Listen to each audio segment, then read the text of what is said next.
Hello, in this video I want to show you how to claim Ubisoft Rewards for Rainbow Six Siege.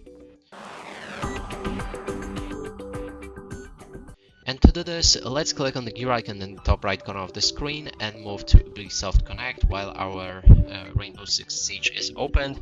Then you should be able to find rewards, and then you can see the cost of each of the reward that you can unlock.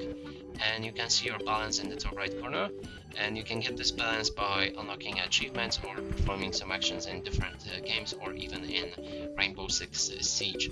So if you selected the item that you want to unlock, click on it and then select get it to unlock the item inside the game. And that's it for this video. Hope you like it. Please consider subscribing to our channel, leave a like and a comment below.